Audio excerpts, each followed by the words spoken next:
Kamera 12 auf Monitor 2. 401 an Abschnitt C. Unbekannte Person nähert sich Grenzobjekt. Unbekannte weibliche Person in C93 nähert sich B94. 401 an alle. Sofortiger Zugriff. Once upon a time, there was a dream of a perfect border, secure, invisible, impassable. An intelligent early warning system that registered any human movement. High-tech instead of high fences, concrete, and firearms. Work on this wall of the future went on in secret. It was a wall disguised as an evergreen hedge. Its inventors called it Wall 2000. It was never built. But from 1961 to 1989, Germany's largest city was divided. Families and friendships were torn apart. People were arrested at the border that ran straight through Berlin. Some were shot down trying to escape. The Berlin Wall was a reality of the Cold War for more than a quarter of a century.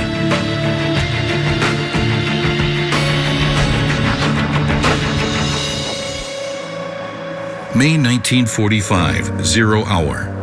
Germany was in ruins.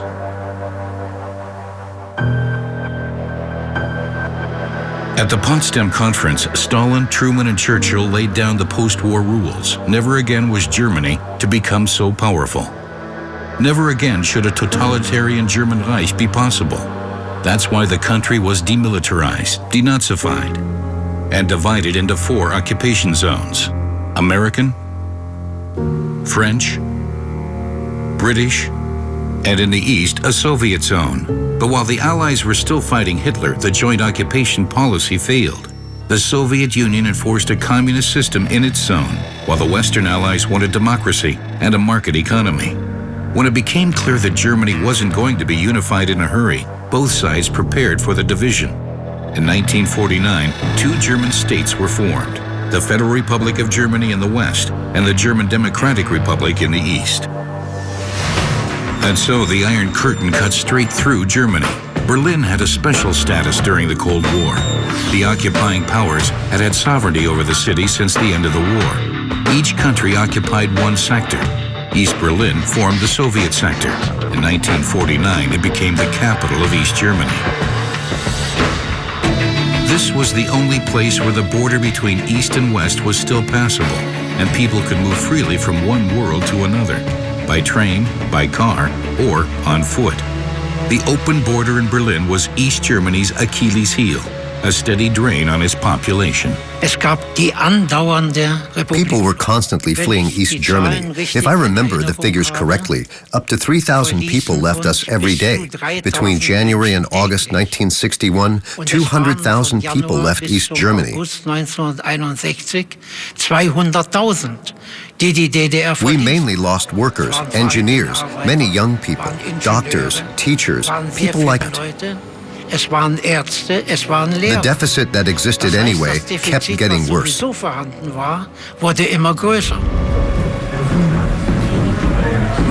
Setzt euch, Genossen.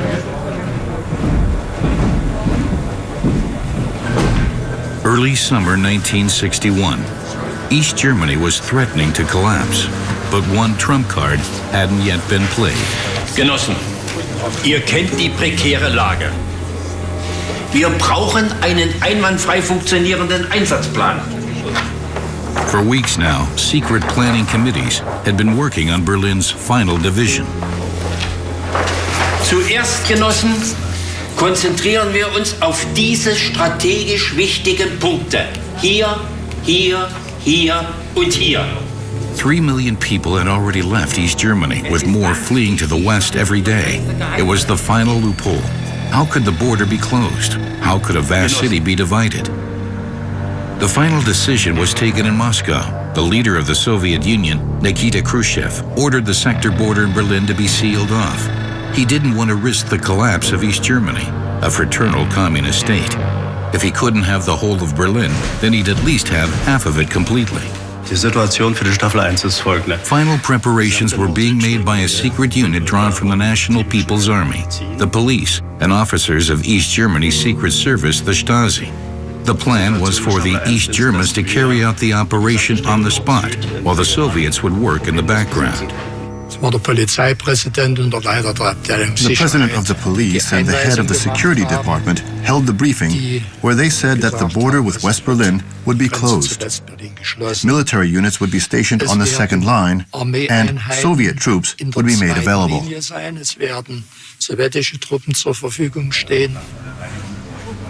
The plan was to execute the secret operation with almost 20,000 uniformed personnel from all over East Germany, right in the middle of Berlin, the hottest turf of the Cold War.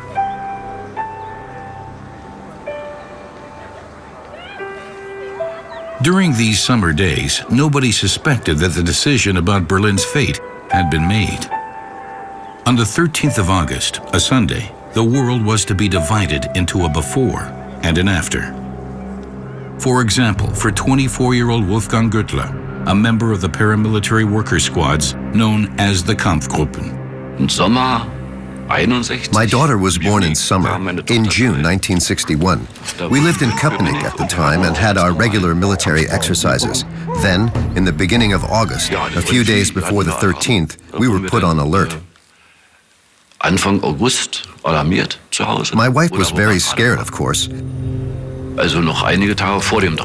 She only calmed down when she found out from the other women that their husbands weren't there either.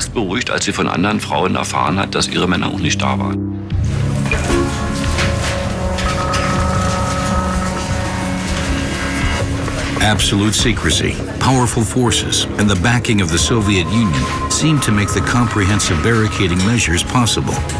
But how would East Germany's population react? What would be the response of the people in West Berlin, and above all, of the Western Allies? When the order to begin was given in the night from the 12th to the 13th of August, the outcome of the operation was uncertain.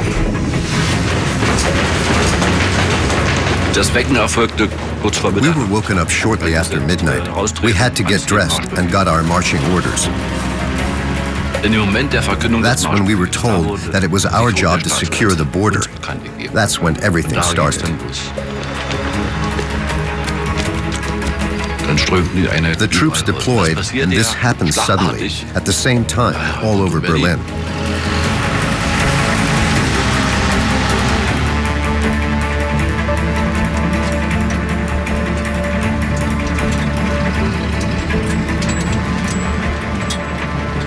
Of course, we all wondered how they were going to pull this off. The whole of Berlin. We thought it was impossible. In fact, the sector border in Berlin was 43 kilometers long and ran right through the city center. It had to be hermetically sealed. At 1:30 in the morning, the trains and the underground were stopped on all routes leading to the west. The 81 roads that crossed the sector borders between east and west were strategic points. The border strategists also had their eyes on the many waterways and bridges, both in the city center and in the surrounding area. One of them was Glienicke Bridge between Potsdam and West Berlin.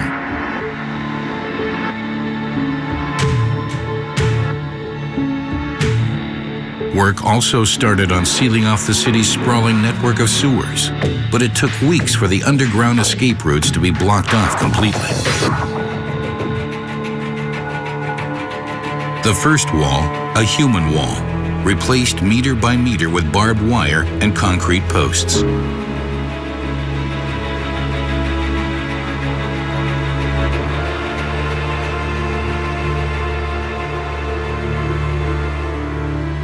The surprise tactics were successful. The people of Berlin were intimidated, numbed, and desperate.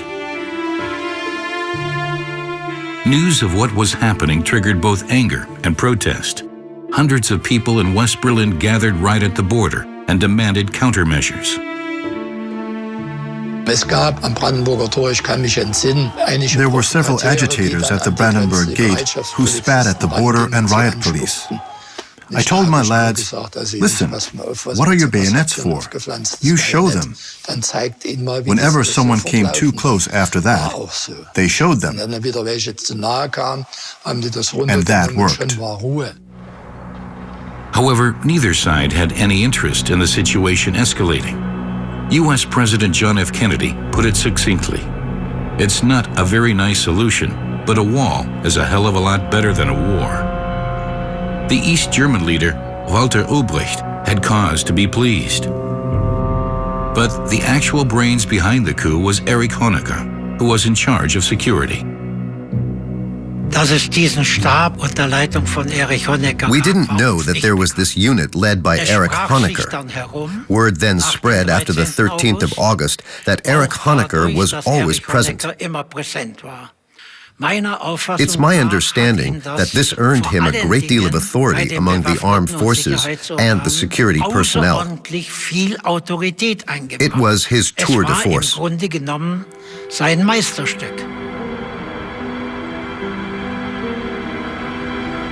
At the moment, this tour de force was still quite provisional. It was only gradually cemented. Construction of the wall only began on the 17th of August.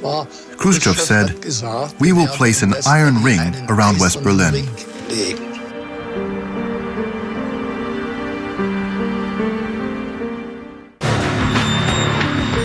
In some of Berlin's central areas, a reliable securing of the border was difficult, near impossible even, for the masterminds behind the wall. One such problem spot was Bernauer Straße, in Berlin's Mitte district. Here, the eastern sector ended right on the doorstep.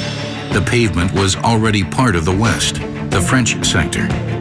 East German troops weren't allowed to set foot on this pavement. Overstepping the mark by even a centimeter was forbidden. The West Berlin police and French troops paid close attention. The Soviets gave the East German leadership strict orders. There were to be no inter-sector incidents under any circumstances. Some residents in Bernauer Straße used what was maybe their last chance to flee. The border strategists had to act.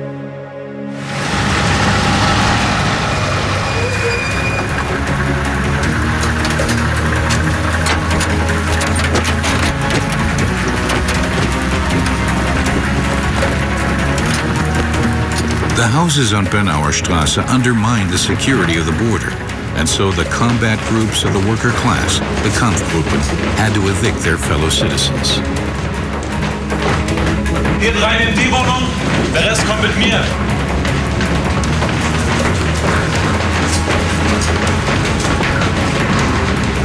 Ihr übernehmt den 4. Stock. Ich mach den letzten.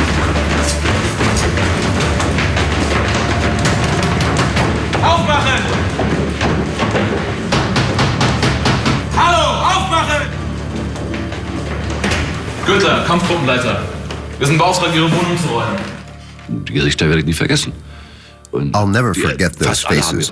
Almost all of them were crying. They were very distressed. After lengthy, intense talks, they realized they didn't stand a chance. They had to obey. So the people packed a small bag with their papers. They didn't know where they were going. They were horrified.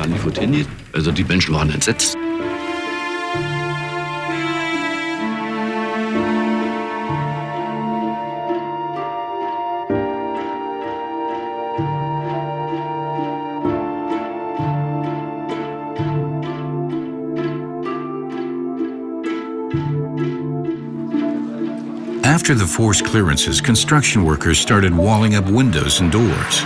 Every escape route into the west had to be sealed off.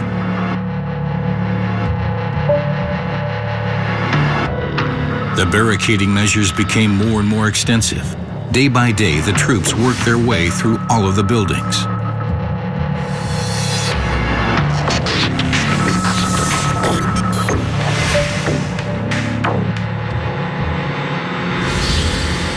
Shops, pubs, and even the church in Bernauer Straße, the Church of Reconciliation, were incorporated into the border fortifications.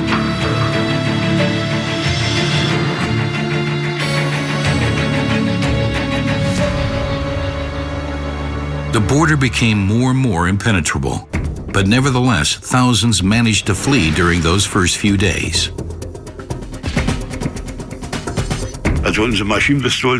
Our submachine guns and our rifles were empty. Our ammunition hung on our belts, sealed. We weren't allowed to use our weapons at that time. Word quickly spread that the border troops weren't opening fire on people trying to escape, but that was about to change. 9 days after the 13th of August, the troops were allowed to shoot to kill after calling out and firing a warning shot. Those who don't respect our border will get to feel our bullets. Gunter Litvin didn't respect the border. On the 24th of August 1961, he tried to flee to the west across the River Spree. Guards opened fire. One bullet hit and killed him. Gunter Litvin was the first person to be shot dead on the Berlin Wall. Not all border guards wanted to obey the deadly logic of the wall concept. In the eyes of the wall strategists, desertion threatened the troops' morale. It was a serious problem. But for the men in uniform, it was just a small jump. Gerd Sommerlatte was one of those to change sides in September 1961. He wanted to get to West Germany to start a new life.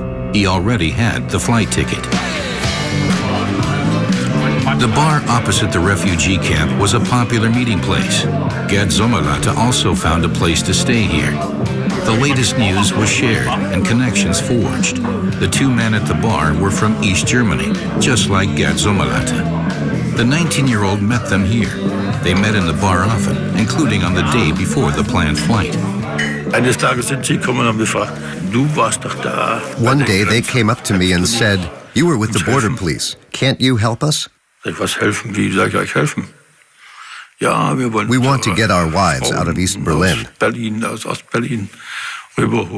Do you know of any routes by which that would be possible?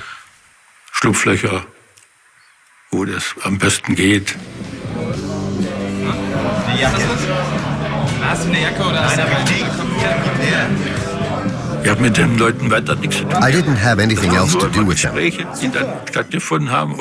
We were all just talking, and they were there, telling their stories.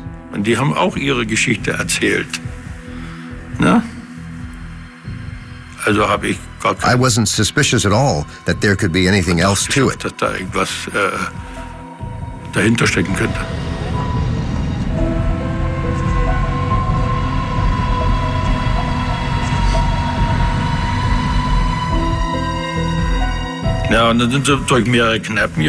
We went to several bars, drinking beer, until we ended up in Ellis Beer Bar.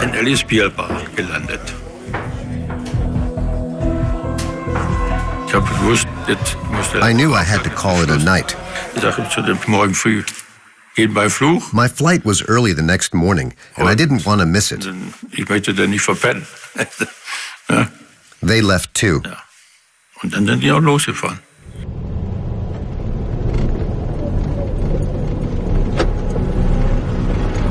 What he didn't know was that the arm of the East German regime reached all the way into the supposedly safe West. His two companions wanted to go back. They were homesick and struck a deal with East Germany's secret service, the Stasi.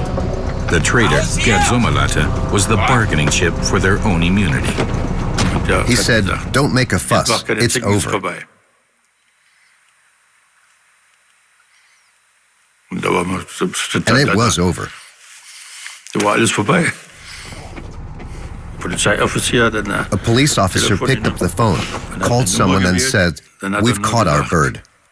The Stasi worked hard on getting back traitors like Gerd Sommerlatte. Merciless punishment was meant to be a deterrent, to curb the problem of desertion. During the interrogation, I was told that I'd incited other comrades to leave East Germany. I told them that wasn't true. Nobody knew about the plan. Then they said, "We'll put you up against the wall if you don't start talking right now."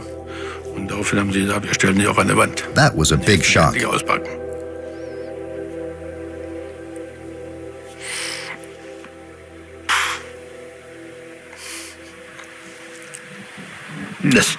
That was a shock, a real shock. war ein schwerer Schock.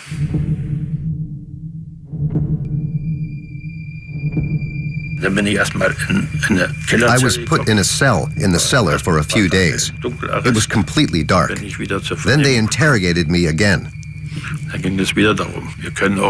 And again they started threatening me that they could use very different methods. They really pressured me, and I said things I wouldn't have said otherwise.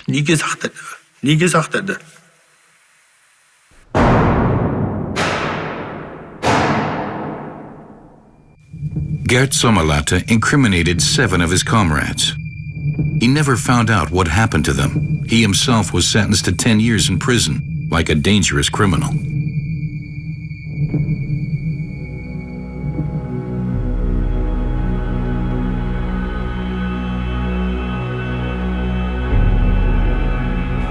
In June 1963, President John F. Kennedy came to West Germany.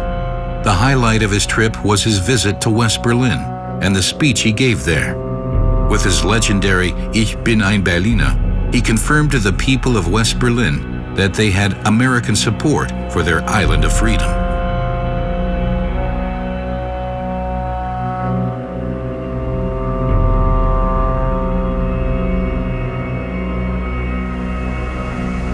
The image of the self-proclaimed better Germany was severely battered, but the East German leadership and the Soviet Union had achieved their goal. Access to West Berlin was closed. The West accepted the situation. The attention of the border strategists now focused increasingly on the rest of the border dividing East and West Germany. They believed that considerable numbers of people would try to escape along this route. Barbed wire and sentries weren't enough for this border, which ran for almost 1,400 kilometers, and no way could a wall be constructed along such a distance.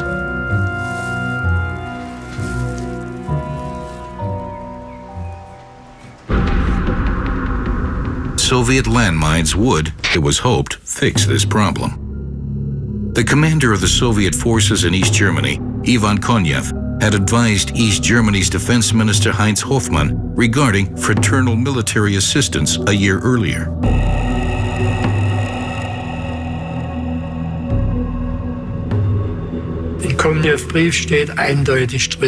Konev's letter clearly stated how the mines were to be placed. In the locations where there were the greatest number of incidents, there had to be 2 rows of live mines and 1 row of blank mines. In the other direction, 2 rows of blank mines and 1 row of live. That just goes to show to what extent the Soviet Union made the decisions.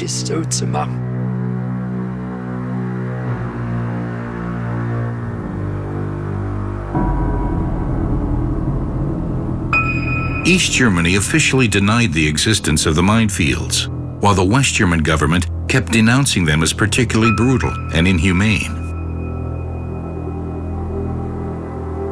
In West Germany, Horst Pawlowski regularly took groups of young people on field trips to the inner German border, political education on location. I had this group of young people between 18 and 25. The mayor had told us about a spot from which we'd have a good view of the border. There were 20 or 30 meters of grass, after which you had the first fence, which was just barbed wire in those days.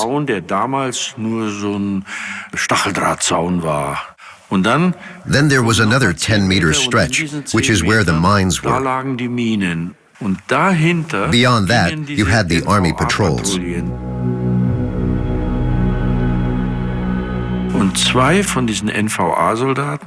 2 of these soldiers were on duty on one of the towers. One of the 2 said to his friend, "Let's walk over to that spot. You can see the west from over there." And that's what they did, although they weren't allowed to.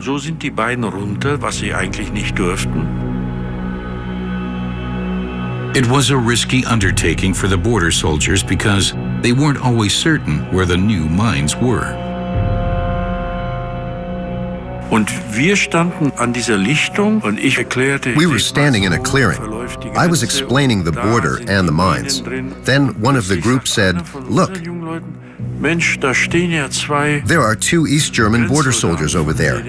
They came across the border because they just wanted to chat with people from the West." Durch diese Sperren bis zu uns. Die wollten einfach mal mit Westleuten sprechen. Die wussten doch nicht, dass da... They didn't know there were mines there. They'd never have walked across that stretch otherwise. Kommen die rüber und nichts passiert? They came over and nothing happened. They had beer and we gave them cigarettes. We didn't have any drinks, so they shared theirs with us and we chatted a bit, for maybe 10 minutes. 10 Minuten. Die beiden Soldaten sind wieder zurückgegangen. The 2 soldiers went back and we'd all turned our backs to them when the first mine exploded. We all rushed back. We knew that it was East German territory. What would happen to us if we ran over there? Zurückgerannt. Menschenskind, wenn wir jetzt da hinlaufen, wir wussten ja, dass wir dann auf DDR-Gebiet sind. Was passiert uns? But when they called for help, we didn't think about that. Wir sind verletzt und so. We just ran over there. Wir sind einfach losgerannt. Ich habe einen genommen von denen und in der Zwischenzeit haben die jungen Leute... The young people had pulled down a ladder from the watchtower and we put the man on it and we rushed off with him. Und dann sind wir runtergerast.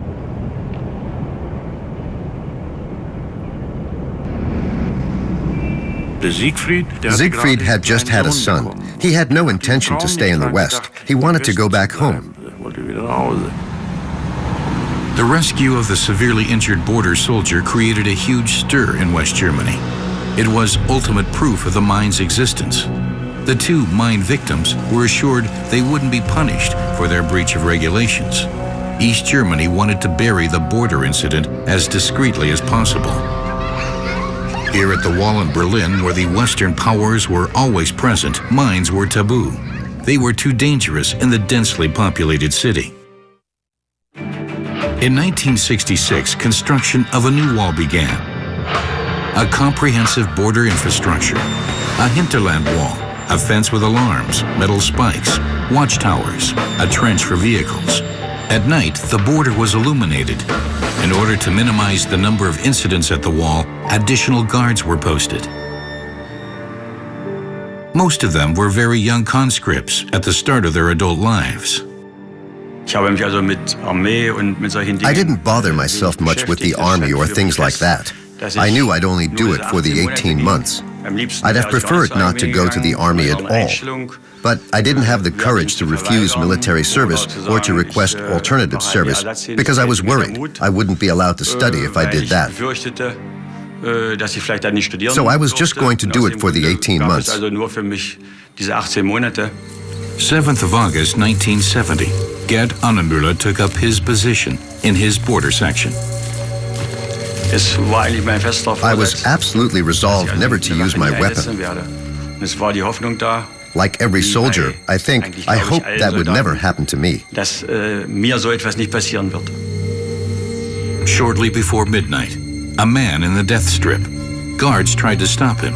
They called out and fired shots, but he kept on running.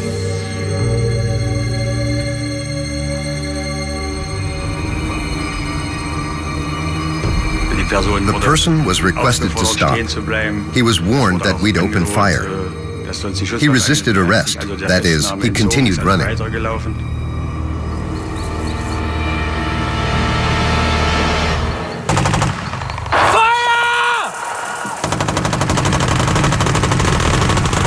A total of 176 shots were fired by 6 border guards. One of them was fatal. I didn't feel guilty, but I was disappointed in myself for firing in the first place. I felt like that for a long time. I felt like a coward because I didn't have the courage not to fire.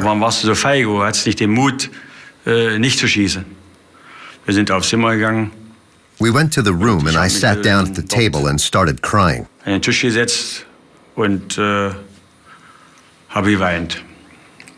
My superior threw himself down on the bed and said, "Why did this have to happen to us?"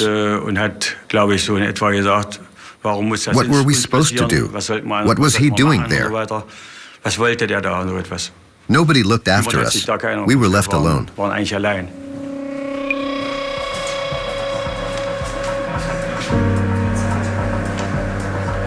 The Stasi immediately took over the case.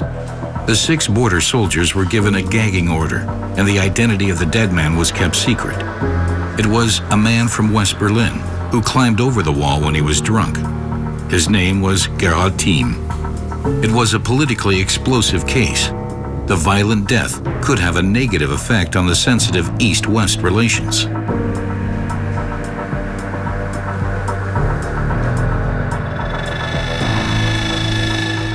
In the West, Gerhard Thieme's disappearance wasn't associated with the shooting, so the East decided to keep the death a secret.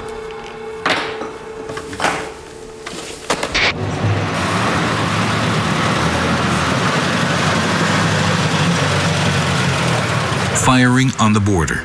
The border strategists were very interested in dealing with the human risk factor. How would individual soldiers decide? How did they deal with their fears and feelings of guilt? In the early 70s, the border troops along the inner German border found a pragmatic solution. A new fence equipped with automatic firing devices was built. The SM-70, an automatic firing device that knew no moral dilemmas, fear, or guilt. Erich Honecker ordered the installation of more than 60,000 of these automatic firing devices in the 70s. They shot more than 100 metal splinters at anything that touched the tripwires. The installation of the SM-70 mines took place during the period of international détente. The United States and the Soviet Union agreed to a truce in the Cold War. The 2 German states underwent a period of rapprochement. East Germany used the opportunity to conquer the diplomatic world stage. The Western states set up embassies in East Berlin. Jedes Vorkommnis an der Grenze. Every incident at the border that involved firing live rounds was a global event that was immediately blown up as an example of how East Germany was inhumane and unjust. Der DDR. Insofern war es schon, That's why it was very important that we had as few spectacular incidents as possible. The Helsinki Accords, 1975. Erich Honecker sat between West German Chancellor Helmut Schmidt and U.S. President Gerald Ford. While Honecker pledged to uphold human rights, and many East German citizens hoped they would get the freedom to travel, the first tests for a future wall generation were already underway. Wir haben es zigmal durchgespielt, Genossen. Die Probanden waren zwischen 19 und 25 Jahre alt und alle gut durchtrainiert.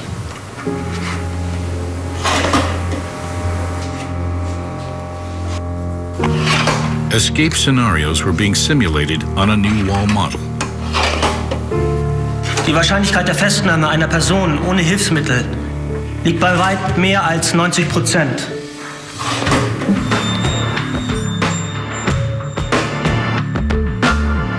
The border strategists believed the new wall, 3 meters 60 high, was almost insurmountable. It also needed little maintenance, consisting of standardized panels that were simple to manufacture. The concrete panels were painted white instead of a dull gray. Would-be escapees were more conspicuous against the bright background. But by now, very few even got as far as the border strip. Those who did get this far, though, were still spotted by the border guards. From 1983 onwards, the automatic firing devices were dismantled and the landmines blown up in exchange for a financial injection from West Germany. East Germany was in a severe financial crisis. Without new hard currency, it was threatening to go bankrupt. Despite disarmament along the inner German border, the system was still being expanded, especially in Berlin. A wide strip ran straight through the city. It was designed to give guards a clear view and the space to fire shots, if need be.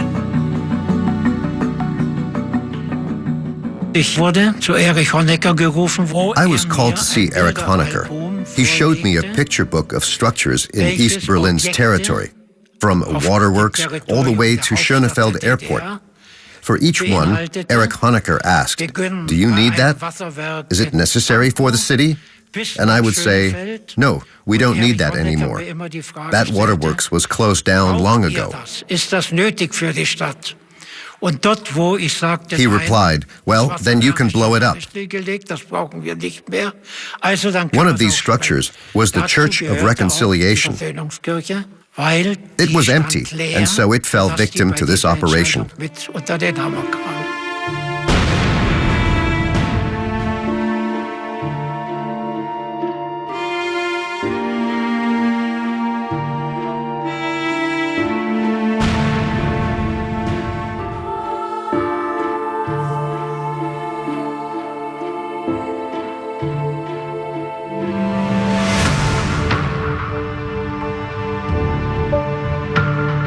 Insatiable, the wall ate its way through the city, a bleak desert and a test ground for new wall visions.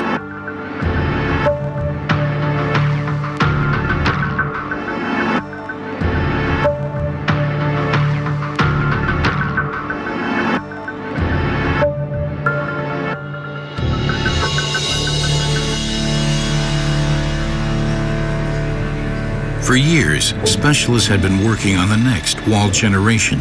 They were looking for a solution to make the border impenetrable in a way that didn't require shots to be fired or escapees to be killed.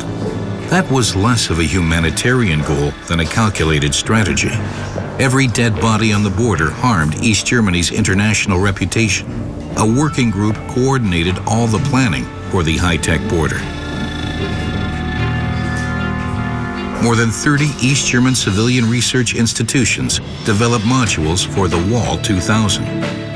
Every avenue was explored: infrared and microwave barriers, mobile location devices, vibration detectors, large sensor fields.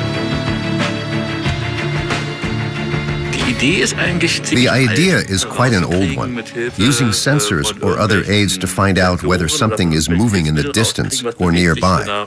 We all know about Westerns, where people lie down on railway tracks to find out whether a train is coming or not. That's the basic principle. Every scientist and engineer was vetted by the Stasi. They had to be politically reliable and weren't allowed to have connections to the West. Even so, progress often wasn't possible without the expertise of the class enemy, the West.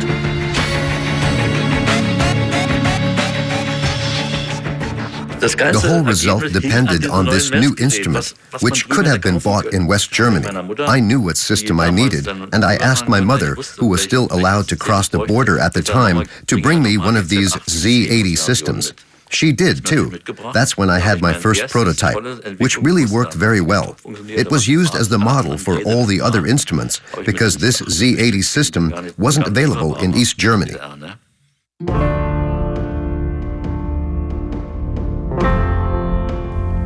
The perfect wall, a vision without a future. The new man in charge in the Kremlin, Mikhail Gorbachev, also had new ideas. The Soviet Union, East Germany's big brother, which had once ordered the wall to be built, now demanded fundamental reforms. The Soviet Union also changed its foreign policies, ushering in the end of the Cold War. The international role of the border regime and the wall became particularly clear from 1985 onwards, when the wall became the main obstacle to Gorbachev's détente and the rapprochement between the Soviet Union and the United States and West Germany. Und die Annäherungspolitik der Sowjetunion an die USA und an die BRD wurde. Und es kam ja the strongest demands to dismantle the wall came from the Soviet press. Durch sowjetische Presseorgane. Und Honecker reacted in a completely counterproductive manner, in my opinion. Kontraproduktiv, indem erklärte, he said the wall would stay for another 50 or 100 years. That was an admission that nothing would change in East Germany. Nichts mehr verändern wird. East Germany, 28 years after the wall's construction. Stagnation, a country in its death throes.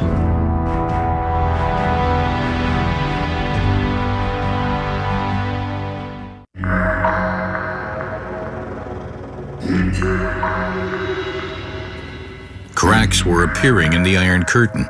Once again, people started leaving their home country in droves, first via Hungary, and then also via Warsaw and Prague.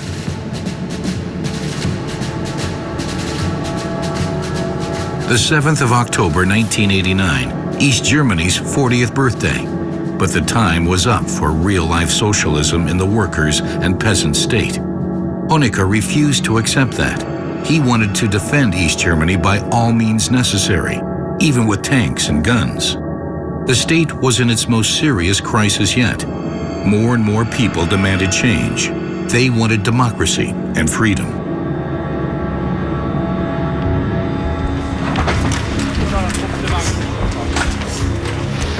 The East German top brass were worried their own people would rebel.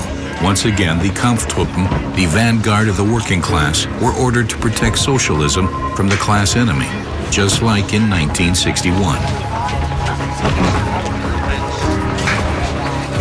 Wolfgang Güttler was called upon once more. Our objective was to close the border between the agitators who had gathered in the church and potential intruders from the west. Our order was to secure the wall. While they were assembling, I drove to the church. It was full of people, and there were crowds of people outside as well. They were chanting and singing, and they got on very well.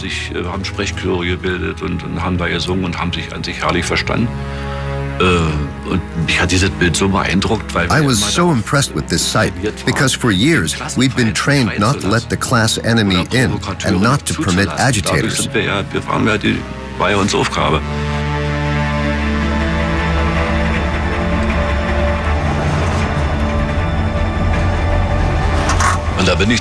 I went back and told the unit to please leave all ammunition in the lorry.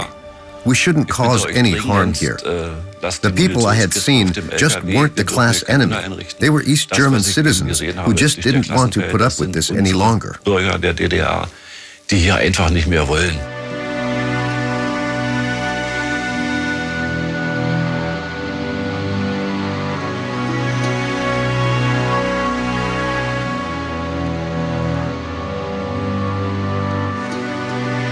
August 1961 and October 1989. These were two very important dates for me, two dates that had very different outcomes. In 1961, I helped enthusiastically to build the wall, and in 1989, I said, it's enough.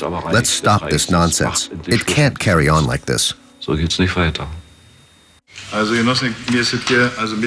comrades, I've been informed that this notice has been put out today. You should actually already have been given it. Private visits abroad can now take place without the fulfillment of any preconditions, such as family events and the like. Police offices have instructions to deal with visa applications without delay.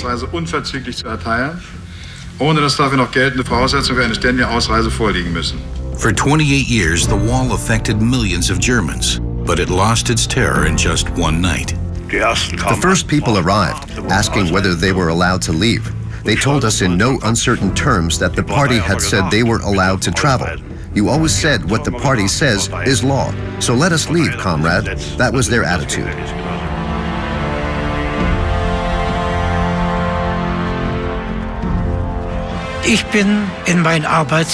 I was in my study when I got a phone call from the duty officer telling me that thousands of people were at the border crossings.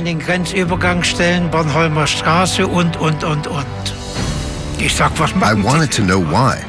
The response was, don't you know what Schabowski just said? The border is open. Just switch on your West German television. You'll learn all about it.